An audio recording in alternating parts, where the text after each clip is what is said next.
Hi, my name's Alyssa. Thanks for watching today. Before we get started, we wanted to fill you in on our church. Here at Grace, we have a mission and a purpose. Our goal is to help people discover truth, decide on Jesus, demonstrate change, and deploy for others. If you're looking for a church, we would love for you to come be a part of what God is doing here at Grace. You can check us out on Facebook, Instagram, YouTube, and Twitter. We would also like to invite you to one of our Sunday morning services. Check out ohiograce.com for a list of campuses and service times in your area. We have a great time gathering for music, hanging out, and learning about who God is and how that affects our lives. Thanks for watching, and we hope to see you here next week at Grace.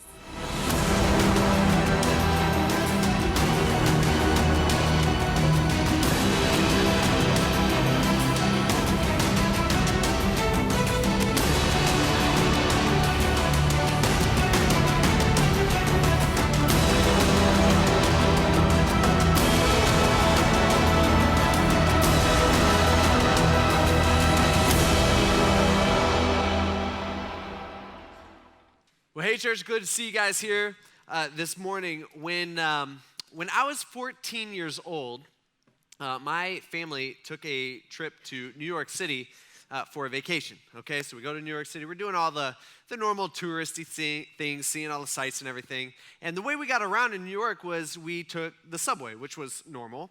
And I remember one time, at one point, we were down at a subway station, and the subway train pulls up and the doors open and all the people come off and then it's our turn, and I remember my little sisters, they jump on, and my mom and dad, they jump on, and I'm getting ready to jump on the subway, and right then the door closes, okay? And I remember as a 14-year-old kid, I'm knocking on the window. I'm like, hey, Mom, I think you forgot something. I'm like, hello, I'm right here. And I remember the look, the look of horror in my mom's face as I watched my family leave the station. And I remember that feeling of being I've never been alone before like this as a 14-year-old kid. And I'm I have all of New York City at my fingertips. It was awesome. It was a great feeling. It's like real life Home Alone 2 is really what it was. And we've all been there to an extent, maybe not that exact situation. Maybe your parents haven't abandoned you in New York City before when you were a kid. But for them, they eventually came back, so it all worked out.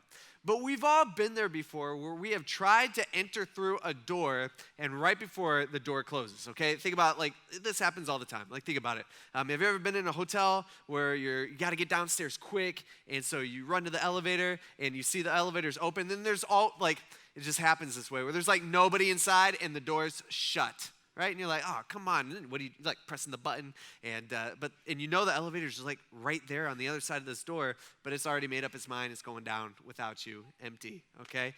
Or have you ever waited in line at Cedar Point, or maybe here at the fair for a ride or something, I don't know, where you've been waiting in line, at Cedar Point, you could wait in line for a couple hours, and then you get up there, and they're letting everybody kind of go on the ride, and then the person shuts the gate right in front of you. He's like, oh, no, we're full. And you're like, oh, so you got to wait for the other cycle.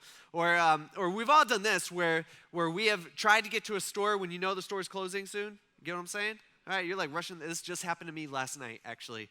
And so where you're going, and you run up to the door, and it's the glass doors, and right when you pull into the parking lot, you see the people, someone's messing with the door. You're like, oh, don't you do it. Don't you do it. I still got 2 minutes. And you run up to the door, and they completely ignore you. They're joking around. You see them in the store, and you're like, let me in. I just got to buy one thing. All right? It's frustrating, all right, when that stuff happens. Why? All right, because we are the ones on the outside. All right? There's nothing you could do about it. And so today we're going to look at something like this. Let me just tell you straight up. Today is going to be kind of a downer, okay? First and second service, we all left the service going, wow, I'm a terrible person, I'm walking away. I'm just saying, that's just kind of how it is, and that's probably exactly how the crowd felt when Jesus was telling the things that we're going to be looking at today. But today we're going to look at a time where Jesus is addressing a large crowd, which was nothing new. He's always addressing large crowds.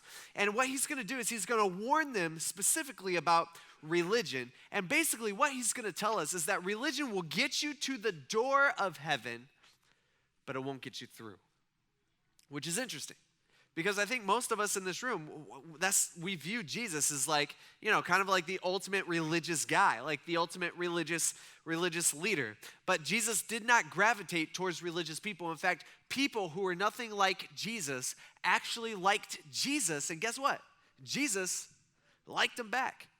And so this kind of stuff happened all the time. And at this point in the story, we've looked at this, how Jesus, he's been traveling from town to town to town and village to village to village. He's been helping people. He's teaching people about what God is actually like.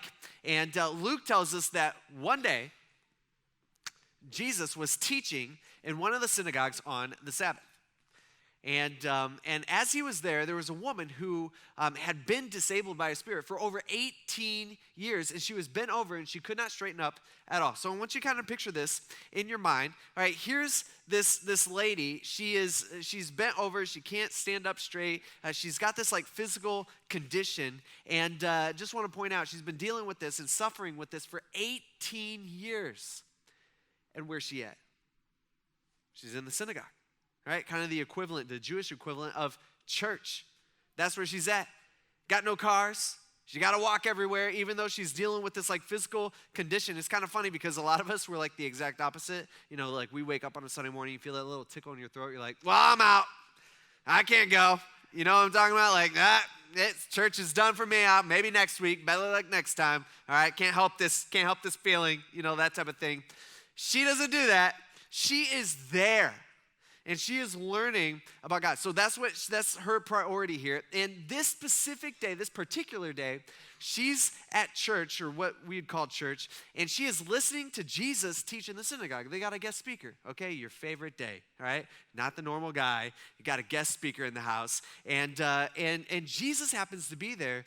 And there's a bunch of religious people this place would have been packed. And there's a bunch of religious people there who are watching Jesus closely. They're against the back wall like, I'm watching you. They're leaning up like, okay, Jesus, what you got?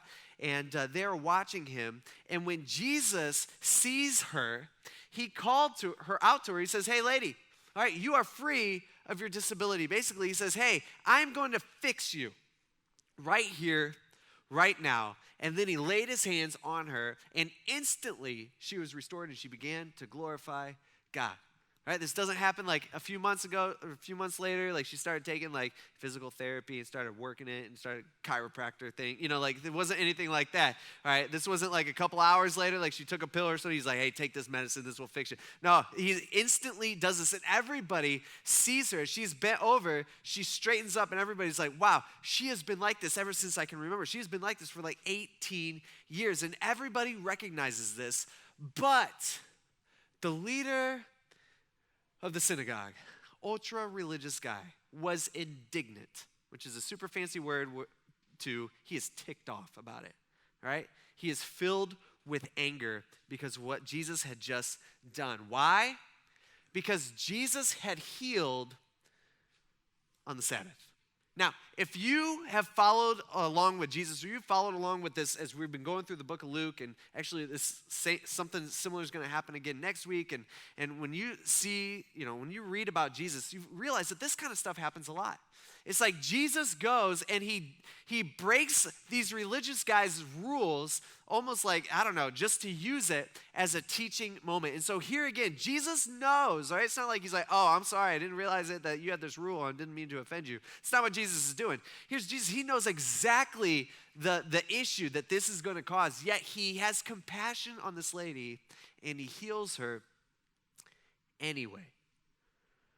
See, Jesus had just broken one of their religious rules, which in their culture was a huge thing. See, what they did, and it actually started good, this whole idea of honoring the Sabbath. First of all, it's a 10 commandment, people, okay? All right, so it's kind of a big deal.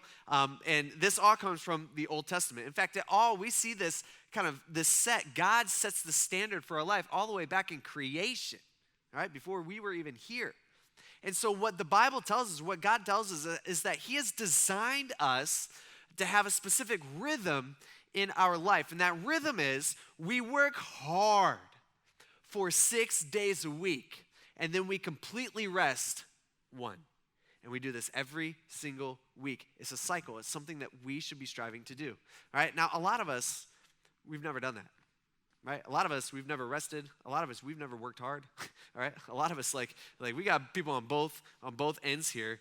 And for some of us, it's like, you're just like stressed out and you're weighed down with anxiety and worry and just all this stuff. I'm just saying, God knows us pretty well since he designed us and he gives us this rhythm for our life. Maybe that's your problem. Maybe I think what a lot of us end up doing, especially within our culture, is we kind of dink around for 7 days a week. Every single week, we're like kind of working. We're not really working hard, but we also don't rest at all. That's an issue. We're to work hard 6 days a week, completely rest 1 day a week. It's the rhythm that God has given us in our life, and it's the rhythm that he demonstrated in creation in the first week. And so these people, they knew that, these religious guys, and so they were like, okay, we need to keep the Sabbath holy. All right, this is a rule. It's something that God tells us to do. Again, it's in the Ten Commandments. It's in the Old Testament. And so they were like, well, we need to kind of define some terms here. All right, we need to figure out like what exactly work is.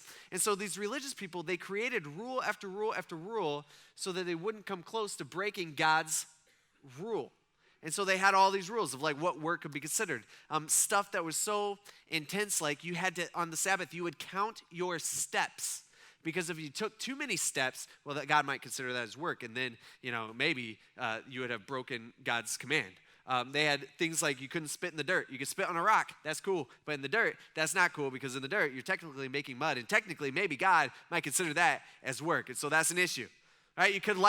You weren't allowed to light a candle on the Sabbath because technically that might be considered as building a fire. And building a fire, God technically might say that is work on the Sabbath. And so you weren't allowed to light a candle. And if you did have a candle that was burning from yesterday, that's totally cool. You could keep that candle burning. You could use it. You could do all this stuff. All right. But if that candle fell over and your house caught on fire, technically, because you weren't allowed to work, you weren't allowed to carry anything on the Sabbath. And so you weren't, like if you had clothes or something, you weren't allowed to carry your clothes out. But these religious leaders, they had a bunch of like loopholes, which I'm a big loophole fan. Okay, so if you got them, you might as well use them. And so they would say, you can't carry your clothes out of your house that's burning down, but you can layer up. You know what I'm talking about? And you can walk out with all your layers of clothes. That's okay, because technically that's not work because you're not carrying it even though you are. All right, so there's all this stuff. Okay, they had all these crazy rules. You weren't allowed to help anybody physically unless it was a life or death situation. And so in this situation, she's been like this for 18 years. It's obviously she's not going to die from it. And so they have all these rules. Does that sound relaxing to you? All right? You don't want to count your steps on your vacation? Or on your day of rest, right? That's the kind of thing that these people did. And so these were well-intentioned religious people who loved their rules. By the way, that's what religion is. I feel like I've been talking about this a lot lately. And maybe some of you guys are like, you do, all right? A lot. All right, but this is what Jesus talks about day in and day out. It seems like it's his main thing. And so it keeps coming up as we study through the book of Luke. But Jesus was against religion, right? What is religion? Religion, I've said this a whole bunch. Religion is literally, if you want to break it down to exactly like the basis of what it is, religion is a bunch of do's and don'ts. It's a bunch of rules. It's a bunch of do's and don'ts that you have to do or not do in order to appease God and to get his affection. And so someday we think that this is, I don't know why we think this, but this is kind of how we generally think. Same thing back then, is that we think that we're going to die, which you will, and God's going to look at us and he's going to say, wow, look at all your good things. Wow, you have so much good stuff. You are so religious. You did all those religious things. I'm so proud of you. I really need you on my team. And so why don't you come with me? I'll take you to heaven, okay? Like that's what we think is going to happen. Or maybe he'll look at our good stuff and our bad stuff and say, well, your good stuff outweighs your bad stuff, so you're pretty good. Okay, why don't you come on in? That is not what happens. That is not reality. I don't know where we even get that stuff, right? This guy loves his rules. This guy loves his religion. And here's Jesus ruining his church service. And so he's all ticked off. And so he responds by telling the crowd, which is it's so passive aggressive. You get what I'm saying? People like that, right? He doesn't address Jesus, who he's mad at. He addresses the crowd, hoping that Jesus will hear how he addresses the crowd. And this is what he says. He says, excuse me, Jesus. Hey, everybody, there are 6 days when work should be done. Therefore, come on those days and be healed, and not on the Sabbath day. Don't come today. This is a Sabbath. He says, but Jesus answered him, and he said, you hypocrite. All right, and it's plural, so there's multiple of these religious people leaning up, back against the wall, watching Jesus, judging him. He says, you hypocrites. Doesn't each one of you untie his ox or donkey from the feeding trough on the Sabbath and lead it to water? Right? See, the religious leaders had this rule that you could, again, they had like loopholes for everything, that you could take care of your animal on Sabbath, so your animal wouldn't die, and so you have to give it water and stuff, so technically that might be work, but God will overlook that because you're taking care of an animal. Like, this is kind of their thought process and all this stuff. And so here's Jesus. He's just pointing out logically. He's saying, hey, you have all these exceptions from your work rules that you created for your animals, but not for people. He says, Satan has bound this woman, a daughter of Abraham, let me remind you, all right, somebody who was created after God's own image for 18 long years. And shouldn't she be untied, just like you would untie an animal, and how that's okay, from this bondage on the Sabbath day?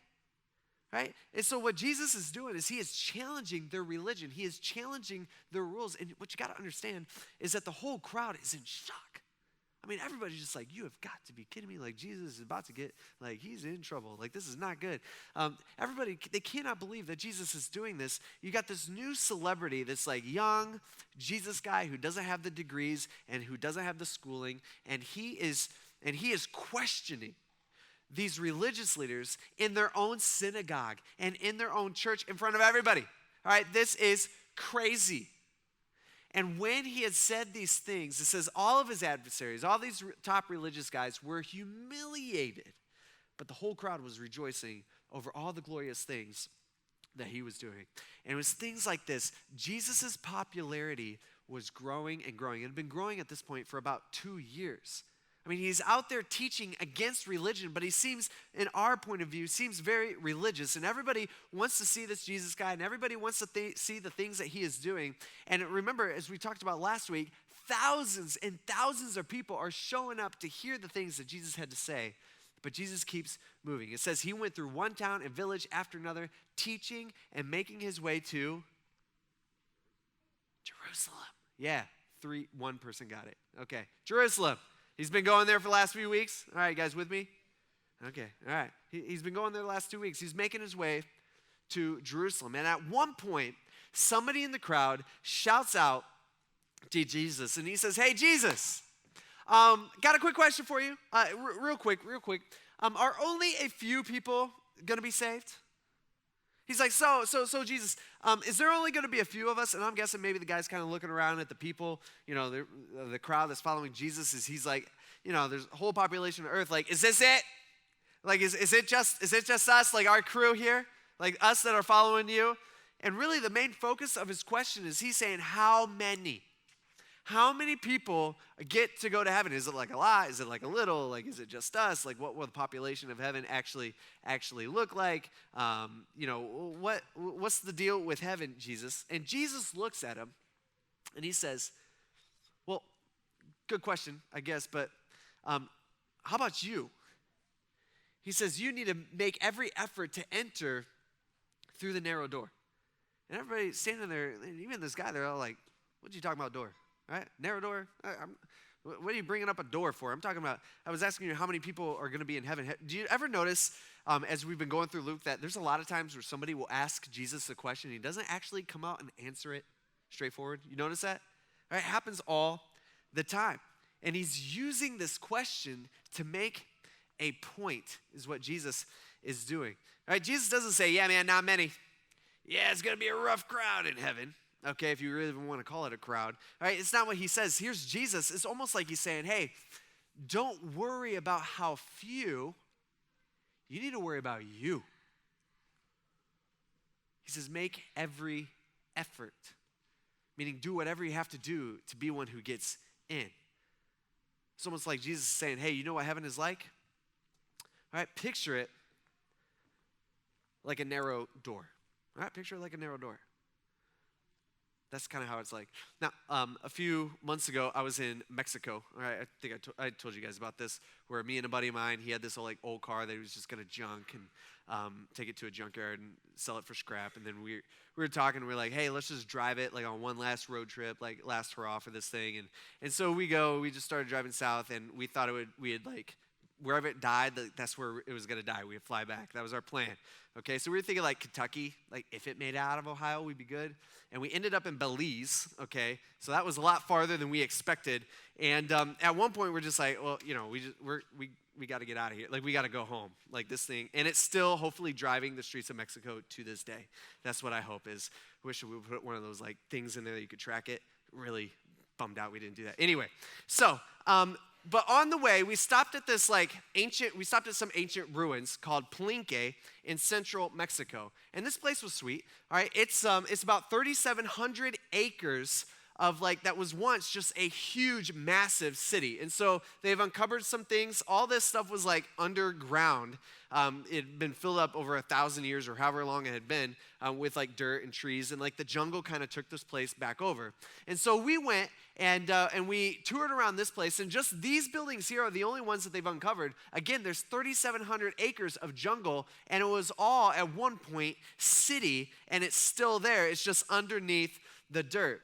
And so when we get there, we kind of had two options. They were like, hey, you could go and you can explore the jungle on your own, which is awesome, or you can hire a guide, which is going to cost you a little bit of money. And about that point, we could hear off in the distance, they had these things called howling monkeys, and it sounds like an angry grizzly bear, in the bush next over. And so we're like, I think we'll hire a guide, And so we hired a guy after a little negotiating, and we kind of walked into the jungle, and we stayed out there for a while, and he's just kind of showing us around. He's showing us the normal things, like tarantulas and which waterfalls to drink from, and he's showing us how to eat termites, which didn't taste very good at all. And he showed us plants, we're walking underneath plants with giant spikes, and he's like, oh yeah, don't touch that because it's got poison on it and that will kill you, that type of thing. And I'm like, I'm so glad that we didn't come out here on our own, because I don't think we'd make it back. And we'd been the plants would have killed us. That's what would have happened. That would have been so embarrassing. Went down by plant, And so at one point, we're walking around, and we're walking through the jungle, and this guy, our guide, he just says, hey, you should go through that door right there. And we're looking, I'm like, I don't see a door, and there's just mounds of hills and there's stuff everywhere, which are actually buildings underneath. And he's like, no, there's a door right there. And sure enough, as you look through the trees and through the vines, sure enough, there was a small, narrow door. And he's like, yeah, you go in there and check it out. I've been in there before. It's a bunch of passageways underground. Technically, it's a building that the jungle is kind of taken over. He's like, you could go in there and you could go check it out. And so I did that. I squeezed through this door, and I walked around, and sure enough, it was just like he said. There's a bunch of little hallways of stone that you go deep into the ground, and it was pretty awesome, except for the bats flying around my head. Everything else was good. And I just start thinking about thinking back to that. If we didn't have the guide, there is no chance that we would ever have noticed that narrow door. We just would never have noticed that. We wouldn't have known that was there. See, for a lot of us, we don't like the idea of heaven, the entrance to heaven, as being a narrow door like that. We don't like that. We think of heaven as wide gates, let everybody in, everybody gets to go. We're all on different paths up the mountain, but we're all leading to the same place. That's kind of how we think. But Jesus is no, heaven's like a narrow door. And the question is why so narrow? We don't like that word narrow. It's kind of, I don't know, it's kind of offensive. It's narrow-minded. It just doesn't seem fair. And we naturally think this way. You know why? Because we're all raised in our culture. In our culture, it's constantly telling us and constantly preaching to us that we are to be open-minded in everything. All right, that's what our culture teaches us. That's what we learn, ever since we're in preschool. And many times, if we're completely honest with ourselves, many times being open-minded is a good thing, right? I mean, it's a good thing to be open-minded on things. Think about it. We live in a time of endless choices. If you want groceries, you go to Walmart. You can kind of pick out anything that you want. If you don't like Walmart, you could go to Aldi. If you don't like Aldi, you could totally go to Kroger. If you don't like Kroger, you go to IGA or something, okay? And so there's all these options. If you're hungry, right, you can basically, here in Tiffin, you can pick out basically whatever food you want. If you want a burrito, you could go to Taco Bell. If you don't like Taco Bell, you could go to Chipotle. If you don't like Chipotle, you could go to Casa Express, okay? Right? You have options. If you need a new car, right, you could go get a Dodge. You could go get a Ford. If you don't like either of those, you could go get a Chevy. If you don't like that, you could go get a Toyota. And here's the Bible saying, hey, if you don't like Jesus, all right, the Bible says tough. He is the only way. By the way, being narrow-minded, can we just all admit that it's not always that's not always a bad thing? I don't know about you, but like, I don't like flying in general. Like, I don't like being cramped in that seat. You walk on the plane, already smells like plane, you know what I mean? And you're like, this air, it's just heavy. Like, it's been breathed in like 100 times. You know what I mean? I know it's supposed to be filtered and all that stuff, but I'm like, why does it smell that way then? All right? And so you go, I'm not a big fan of flying. And you know, it'd be like for me, like, I don't want an open-minded pilot. You know what I'm talking about? Like, I just don't. It's not what I'm interested in. You know, as we're in the air, we're getting ready to land.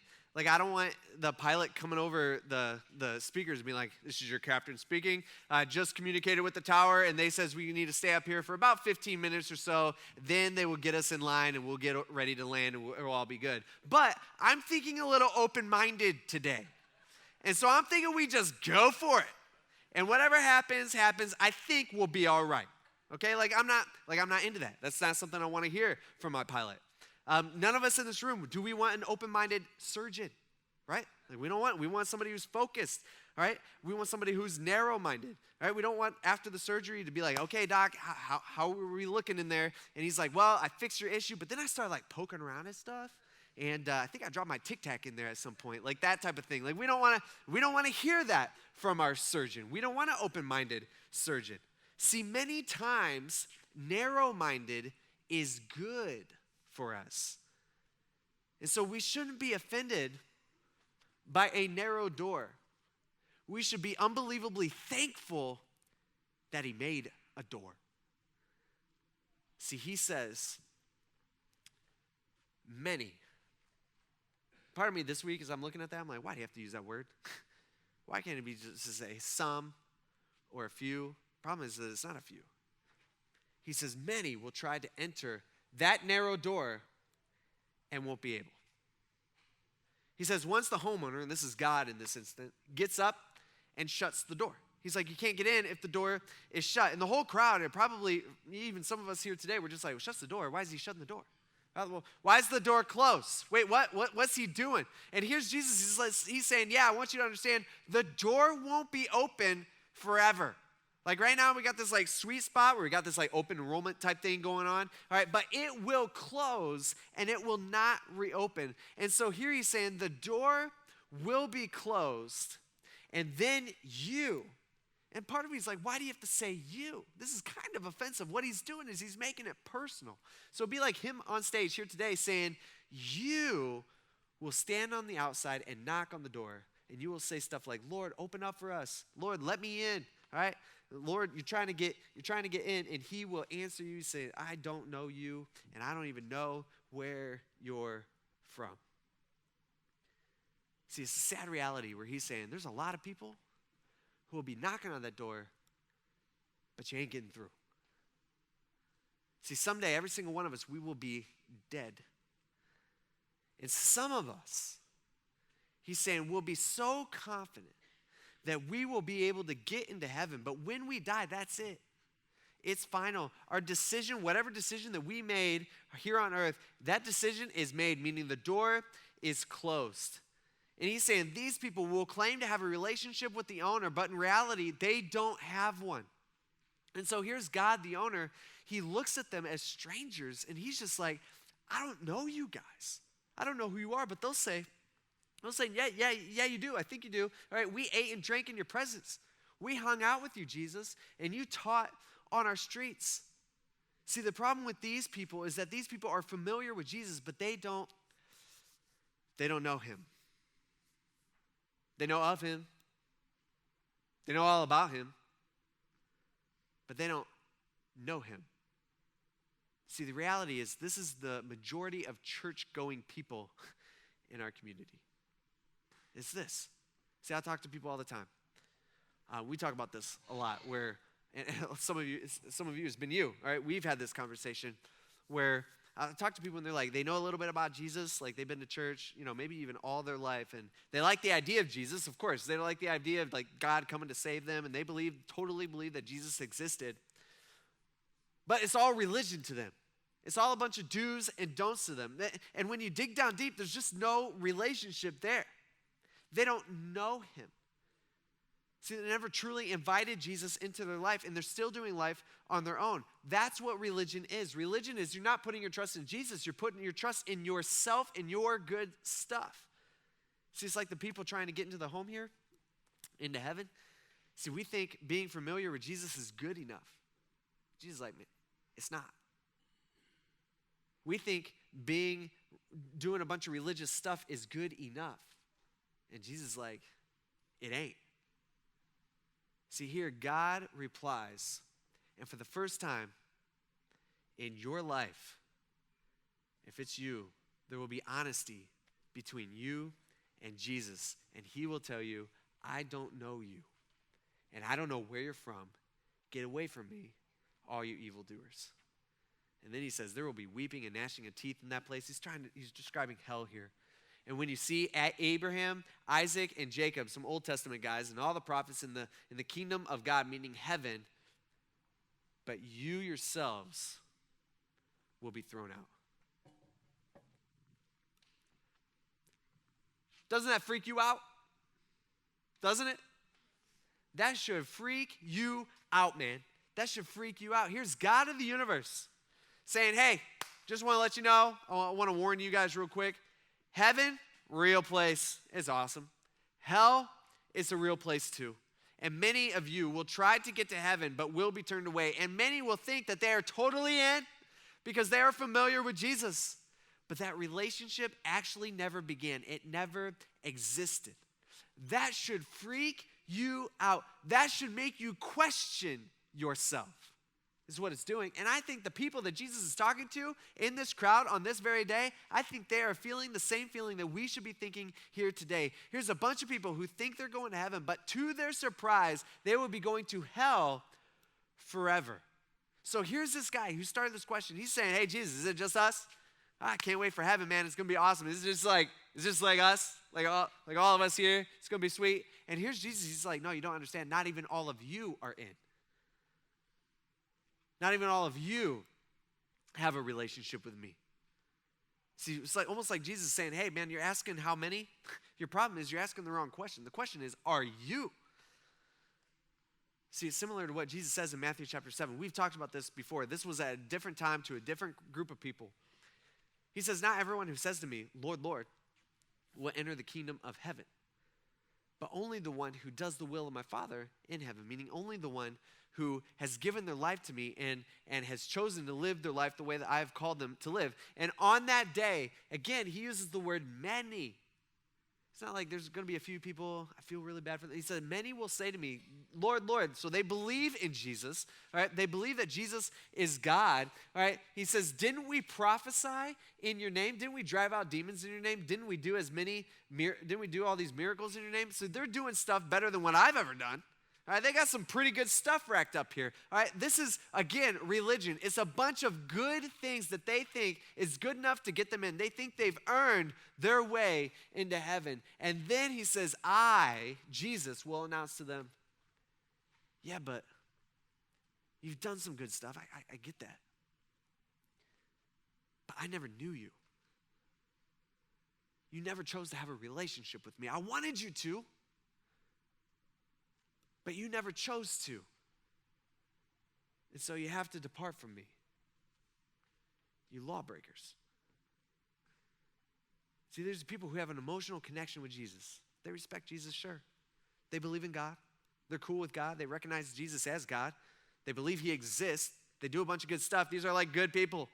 All right, these people have some impressive resumes, all right, on their heaven resume. And God's saying he never knew them. He's saying there's no relationship there. And again, look at these people. This comes at a complete surprise for them. They're like, whoa, Jesus, I went to church every week for you. I went on mission trips. I gave to the church. I served in the church. I was a really nice person. I tried to love everybody around me. All right, I was baptized. I prayed. I read the Bible maybe every day. I listened to your teaching. I tried to become a better person. And it's like these people are just like, I was an above average religious person. Look at my resume, Jesus. I think you missed it. Just let me just check it out. Just read a few things. I know so much about you. See, it's not about knowing about God. It's about knowing him. See, having a good resume doesn't get you into heaven. It's not how it works. A relationship does. See, we tend to add Jesus to our resume. We tend to like check Jesus off the box for a lot of us. We put our trust in Jesus. Sure. All right, that sounds good. I put my trust in Jesus and my baptism. I put my trust in Jesus and I do communion and my church attendance and I'm a really good person. All right, it's not Jesus and. It is only Jesus. He is the only way to get to heaven. And here he is. It's the only way to get into heaven is by making a conscious decision to invite him into our life. I think the best word maybe is to surrender to him. That's when our relationship with God starts. It doesn't just happen. It's a decision that we have to make. And it happens in a moment. And those that refuse to make that decision, the many that Jesus says here, I think they're good people by our standards. They just put it off. They're not like atheists where it's like, I don't believe in God, and like completely rebel against them. I think most of these people, they just kind of put it off and start living their life. And they're distracted by all these other things going around. I mean, those people who are here, I'm just saying, is people who are in this room that will fall into this category. We just kind of end up fooling ourselves into thinking we're good and we're not. See, Jesus makes it clear those people go to a place called hell, and that place, unfortunately for us, is real. See, just because you hung out with Jesus, just because you go to church sometimes, doesn't mean that you're walking through that door. I mean, I think Judas is a good example of that, right? Like Judas was as close as you could get to Jesus. I mean, he hung out with Jesus for like 3 years. He was one of his top 12 guys. He didn't get to go through that door. I told you today was tough, right? Yeah. See, we want to believe, or we want to feel the feeling of love. We want to feel the comfort of Jesus. We like the good feeling of going to church and feeling, the good feeling of like security and like, oh, I'm working on myself, like got to keep working, like I'm doing good, and the desire to be good people and stuff. But we don't want to experience the giving up of control of our lives to Jesus. That's our issue. We want to be generous, sure, but on our terms. All right, we want that reputation that God tells us we should have, but we want to do it on our terms. We want to be loving, but we want to do it on our terms. And it's like we have this inner desire inside for religion. It's like we have this inner desire to earn our way to heaven by being what we deem as good. And the problem is, 2,000 years ago, Jesus, he steps on the scene and he says, oh yeah, by the way, it's not about religion. It's not about following your rules. All right, it's about a relationship with your Creator. Religion will get you to the door, but it doesn't get you inside. And so my question is obvious. How sure are you that you're not one of the many? How confident are you that you're not one of the many who will watch the door close and you'll watch heaven slip away? That should freak you out. That should bother you. As I'm going through this week, I'm like, am I sure? I'm like thinking through, and I'm in the same boat as you. Just because I'm a pastor doesn't mean nothing. I'm like, am I sure? And for me, what reassures me, and I've talked to some of you guys about this, what reassures me is I could think back to the moment that I know I made that decision. I don't know what day it was. I don't know the date. I don't know what day of week it was. I don't even know the words that I said. But I do remember the moment, and I remember exactly where I was, and I remember the feeling before, and I remember making that decision, and I remember the feeling after. And the feeling after was like relief. That's what I remember years and years and years ago. And so for me, I can look back and I'm like, am I sure? Like, I'm not doubting God. No, I'm doubting myself. Am I sure I made that decision? Am I sure that I'm good? And what I do is I can think back to that moment. I can think, well, I know I made that decision at that point. I'm not sure about before, but I know I did then.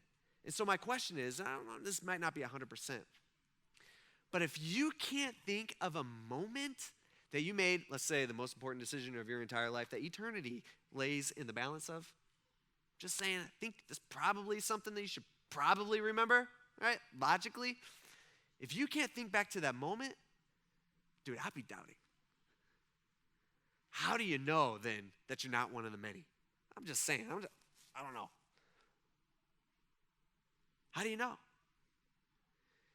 If you're not 100% sure, I would not want to live life being 90% sure that I'm going to heaven. Like 10% chance that I might go to hell forever. Like that, who wants to live like that? You could be 100%. Jesus says all you got to do is you just got to place your trust in him, and it's like a surrendering to him. Again, I think that's the best word. And if you haven't done that, you should do that today, because guess what? You aren't guaranteed tomorrow. He doesn't owe you tomorrow. You haven't earned tomorrow in any way. You should take care of that. Super simple, right? God, he's not trying to trip us up. It's not, oh, well, you got to follow these rules. It's going to take you a while. Right? It's not what it's about. It's not like, oh, I've done so much bad stuff. I don't know if I could catch up with good stuff. It's not what it's about. It's not about good or bad. It's about us coming to God and simply, formally, it's you going to God and just saying, hey, God, I want you in my life. I need you, and I need what you did for me 2,000 years ago on that cross when you paid for every single thing that I've done, that I'm doing, and that I'm going to do wrong. You paid for it all. And I need you in my life. And I'm surrendering my life to you.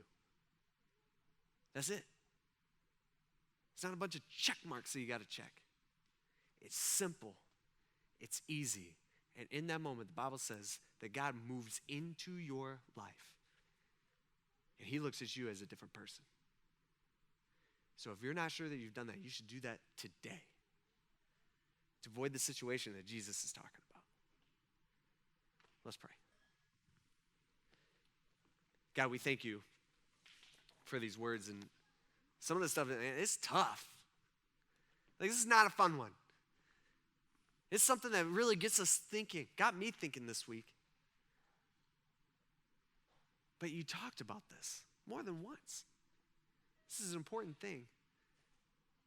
God, we ask that if there's anybody here that they are not 100% sure, if they don't know that they know that they know that they know that they will be with you someday, that they would make that right today, that they will begin that relationship. It's the most important thing, most important decision that we could ever make in our entire life. It's not just knowing about you. It's knowing you.